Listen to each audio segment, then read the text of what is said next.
This is Entertainment for Review, and I'm going to be continuing the Friday the 13th review series with Friday the 13th Part 5, A New Beginning. It did not take them any time at all to continue this series, as this movie came out 1 year after the last, in 1985. Parts 2, 3, and 4 were all supposed to be in a couple days span of time. But this movie is different because it does have a more significant time jump. As always, please be aware that if you have not seen this movie, this review will contain spoilers. So let's start taking a look at Friday the 13th Part 5, A New Beginning. Now, this movie doesn't have the usual recap to start things out. Instead, we see someone immediately stalking through the woods in the rain in a raincoat. This turns out to be Tommy Jarvis, one of the main people from the last movie. And at least for this brief scene, Corey Feldman has returned to reprise the role. He walks up to Jason's grave, but quickly goes to hide in the bushes as he hears other people coming. These are two teenagers who've decided they want to take a look at the killer of Camp Crystal Lake, so they dig up Jason's grave. He had a very shallow grave, so all they really had to do is scoot loose dirt off the lid and then pry the lid open. Jason is in the grave with his hockey mask on, still with the wound inflicted at the end of Part 3. They don't get a very long look as Jason quickly kills both teenagers. He had two weapons with him in his coffin. He killed one with a machete and the other with an ice pick. It is worth noting that Jason owed somebody a favor here. Somebody must have given him a manicure before they put him in the ground because he has much cleaner and more trim fingernails than he did in Part 4. Another interesting note is that you don't see his eyes through the hockey mask, just the dark holes of the mask. He grabs the machete and stalks over to Tommy Jarvis and is about to strike, but then Tommy wakes up from his nightmare. He is much older now and portrayed by a new actor. It would have been nice to keep Corey Feldman, but this is only 1 year later in real time, and Corey Feldman would still be too young to play this older version of Tommy Jarvis. He's in the back of a medical transport van labeled Unger Institute for Mental Health, and soon they arrive at a place called Pinhurst Youth Development Center. It seems that Tommy has had some ill after effects after his experiences with Jason as a young child. When he arrives, he's first introduced to Pam Roberts, who's the assistant director of the facility, and then she takes him inside to meet Dr. Matthew Letter. They introduce him to the facility and the program, saying that they're not going to micromanage him and that he's basically there to learn how to be reintroduced into society. They let him go up to his room and we see a few things. He has a picture of his mother and sister from the previous movie. He also has a rather large knife, surprisingly, considering he was just in a mental health facility, but he takes the precaution to hide it under his mattress. He then is introduced to Reggie, who scares him with a rubber spider, and then Tommy scares him back with one of his masks. Tommy still seems to be into making masks, or at least he still has some of his masks from the previous movie. There's some commotion outside, and we go outside and we see a bunch of the other kids that are at this facility, and the sheriff is bringing two of them back for trespassing on a neighbor's farm. Then get that neighbor, Ethel Hubbard, showing up and threatening that if any more of them come on her property, she'll blow their brains out. We then see Joey, one of the kids at the facility, and he is walking around looking to find someone to help. He goes and asks two girls if he can help with laundry, but they shoo him away. He seems to be a little bit of an annoyance to everyone. He goes over to ask Vic if he can help him cut the wood. Vic seems very angry right off the bat, and Joey just continues to get on his nerves. When Joey finally gets the message and walks away, Vic's had enough, and he walks up behind him and kills him with an axe. So our first real kill in the movie is a non-Jason kill. We did have the two kills at the beginning of the movie, but those were part of a dream sequence. Vic is taken away by the police, and some paramedics come to take Joey's body. See two teenagers in the woods with a broken down car, Pete and Vinny. When Pete wanders into the woods to go to the bathroom, Jason kills Vinny with a road flare, shoving it into his mouth. When Pete comes back, he tries to get the car started and does, but then Jason is in the back seat and cuts his throat. Tommy then wakes up in his room, and he appears to be hearing the voice of himself as a child yelling "die" when he attacks Jason. He then sees a hallucination of Jason in the mirror. Everybody gathers downstairs at breakfast, which include Reggie, his grandfather George, who's the cook at the facility. There's Tina, Violet, and Jake, and Robin, Pam, and the doctor. Tommy comes in, and the doctor asks him if he can go get Eddie. He goes to do so, but Eddie pops up wearing a mask, presumably one of Tommy's, and gives him a scare. He continues to give Tommy a slight hard time, and Tommy flips him over and begins attacking him, only to be restrained by the doctor. We then see Ethel Hubbard and her simple son Junior in their kitchen. Strange man comes to the door and asks to do some work in order to earn a meal. She tells him he can clean out her chicken coop, and then she'll feed him. The police have found the body from the previous night's murders and begin searching the area for evidence. We then see Billy, who is the driver who dropped Tommy off at the facility, and he's in a sports car now, and he drives up to a diner to pick up his girlfriend Lana. However, while he's waiting for her to come out, he's hit in the back of the head with an axe. And then when Lana comes out, moments later, she's also killed with an axe. We then see Tommy staring out his window, having another hallucination of Jason. We see the mayor of the town yelling at the sheriff, saying he wants to know who's behind these killings, and the sheriff says he believes he knows. He thinks that it's Jason Voorhees. The mayor says it can't be because Jason was killed and his body was cremated. The sheriff asks him if he knows that for sure. The mayor's only response is that he wants a live suspect. We then see Tina and Eddie run off into the woods to be promiscuous. It's clear that they're being observed, and they're being watched by the man Ethel had hired to clean her chicken coop. He turns to leave, he's immediately stabbed in the stomach. When they're done their activities, Eddie goes to wash up, and Tina lays by herself on the blanket for a moment. She's then killed next, being stabbed through the eyes with a pair of gardening shears. Eddie comes back and discovers her body and backs into a tree. Immediately a leather strap is wrapped around his head, covering his eyes. A branch is put through the other end, hand and begins to tighten the strap until it crushes Eddie's head. Pam has agreed to give Reggie a ride into town to visit his brother, and at the doctor's insistence, she invites Tommy to come along, which he reluctantly does. They go to the trailer park, and while Reggie and Pam are talking with Reggie's brother Demon and his girlfriend Nina, Tommy is staring at the trailer park neon sign and then has a run-in with Junior, Ethel's son. He's giving Tommy a hard time, and they get into a fight, which Tommy easily wins. Pam calls out to Tommy, getting him to stop his attack, and Tommy runs off in frustration. Pam and Reggie leave in the truck to search for Tommy. Reggie's brother has to run to the bathroom, and his girlfriend is playing a prank on him. She's shaking the outhouse. They're singing to each other, and then she gasps. The outhouse begins shaking again, and he comes out to check, and she's had her throat cut. He tries to hide in the outhouse, and someone is jamming a spike through the walls. They first hit him in the leg, and then through the body on the next attempt. Pam and Reggie get back to the youth center. The other teens there report that both Matt and George are missing, although one of them says that Matt said he was going to look for Tina and Eddie. Pam says that she's going to go back out looking and asks them all to stay calm and Reggie to go to bed, and leaves Jake in charge. We then go back to Ethel and Junior's place, and Junior is riding angrily around outside on his motorcycle, yelling about the fact that he got hurt in the fight, and he wants his mother to kill them all. As he's riding, what looks like a giant cleaver comes out from behind a tree and decapitates him. Ethel's inside making stew, and a cleaver comes through the kitchen window and kills her. Next, see Pam driving down the road in the truck searching, and shortly after that her truck breaks down and she's unable to get it started again. We then see Jake and Robin in the living room of the house watching TV. Jake attempts to tell Robin that he likes her and wants to sleep with her. She starts to laugh at this, and Jake goes upstairs feeling scorned. He attempts to talk to Violet, but she's busy in her own world. When he turns around, someone's standing in the hallway, and we see a meat cleaver raised in the air and brought down on Jake. Robin had finished her movie downstairs and attempts to wake up Reggie, who had fallen asleep on another couch. She fails to do so just covers him with a blanket and turns out the light. She goes up to her room and is getting into bed. When she rolls over to face the wall, she sees that Jake's dead body is in her bed. And then we get a very traditional kill for this series. She's on an upper bunk, and a hand comes up and grabs her around the throat, and she is then stabbed through the bottom of the bunk with a machete. Weapons may vary, but this style of kill is used in multiple of the films. The killer then moves to Violet's room, where she is dancing. He grabs her by the throat, pins her against the wall, and stabs her, killing her next. We then see Reggie wake up downstairs. He walks upstairs and he knocks on Tommy's door, goes in to check if he's in there, and he sees the bodies of Jake, Tina, and Violet piled up on Tommy's bed. He panics and turns to run and runs into Pam and tells her what's in there. She goes in and sees it for herself. They then both go to make a retreat downstairs. Reggie trips in the kitchen, and then Jason makes another dramatic entrance as he comes bursting through the door of the kitchen. They keep running and run out of the house and run through the woods until they hit a road where they see an ambulance sitting, so they decide to go and run and ask for help. They open the ambulance door and the driver falls out and his throat has been cut. And we get another big example that supports the Jason teleporting theory, and that's that he rises up from behind the ambulance.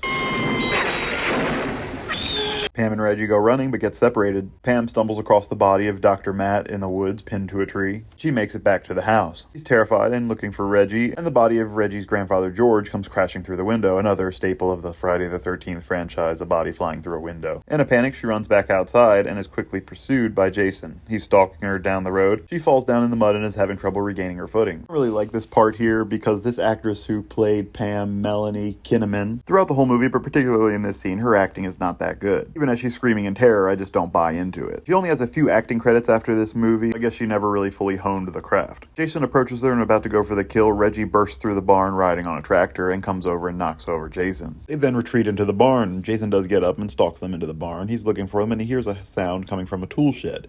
He goes over. When he goes to open the door, Pam bursts out with a chainsaw, and they have a bit of a fencing match with a chainsaw and a machete.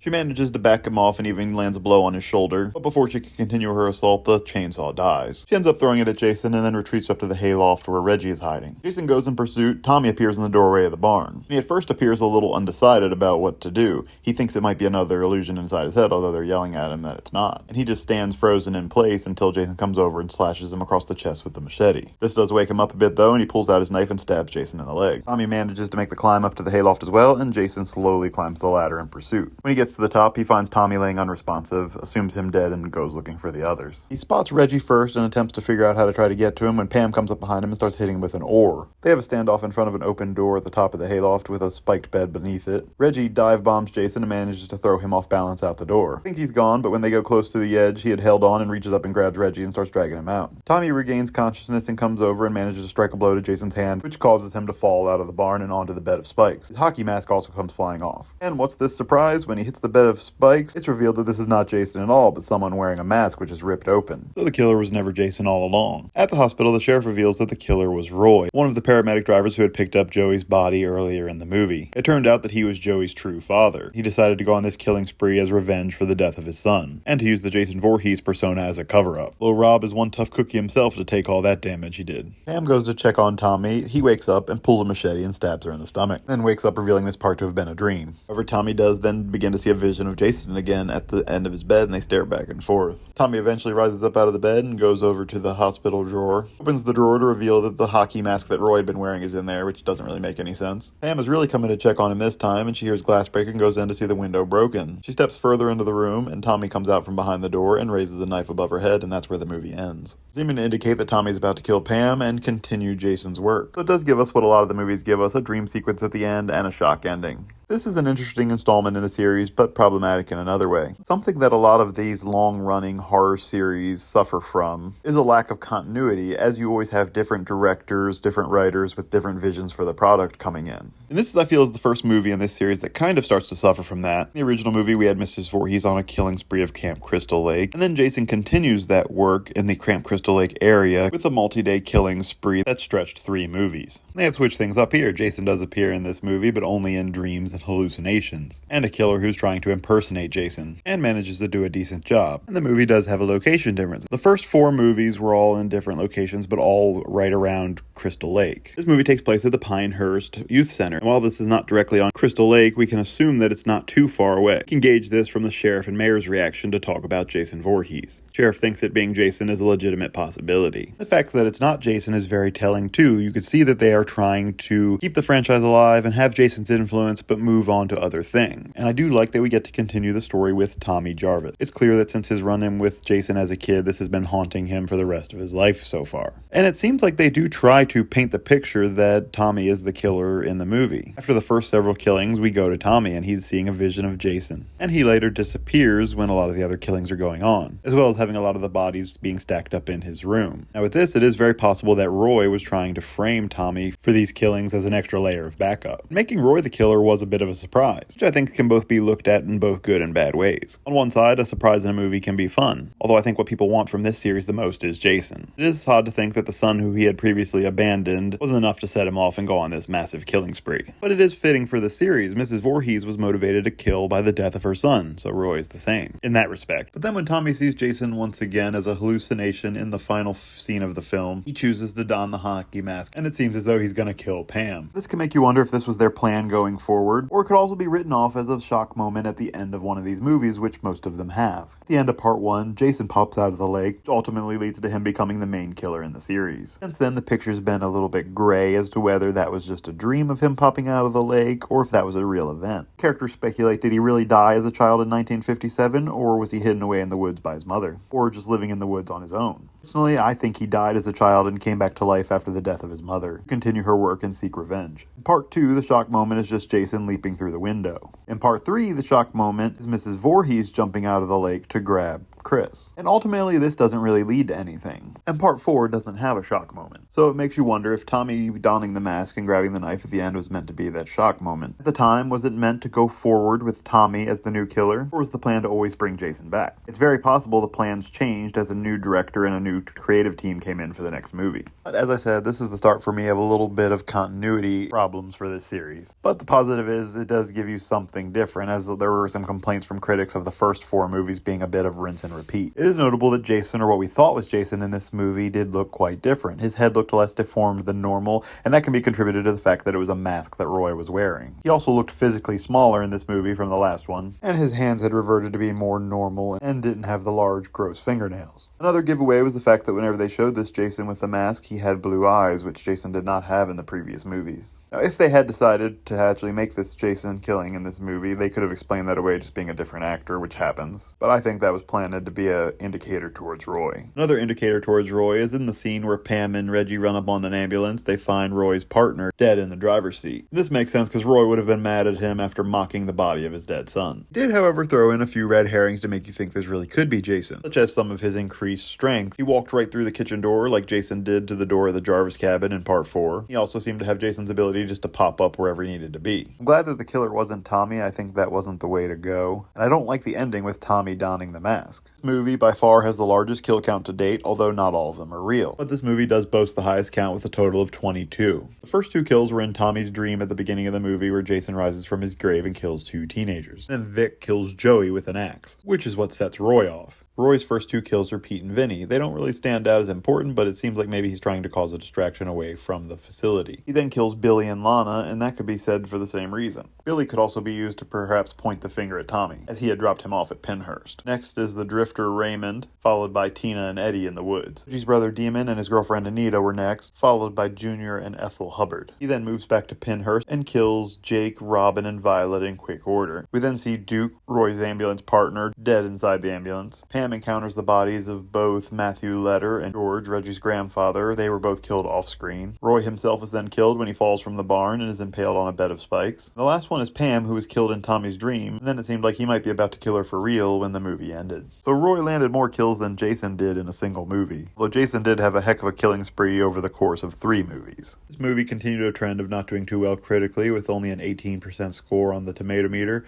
and a 26% score from audiences. And over on IMDb, it scored a 4.7 out of 10. This movie isn't my favorite in the series, but it's not terrible either. It tried to do something different, but it was just lacking the critical element of a true Jason. It also lost some points due to some terrible acting on the part of Pam. She wasn't the only one, she just stood out the most. For me, I score this movie at a 5 out of 10. Clearly, this new beginning wasn't the beginning audiences were looking for, and it was time to change things up again in the next. Please let me know your thoughts on this movie in the comment section below, like it or hate it. Please be sure to like this video, subscribe to the channel, and keep an eye out for my next video coming soon, which will be Friday the 13th, Part 6, Jason Lives.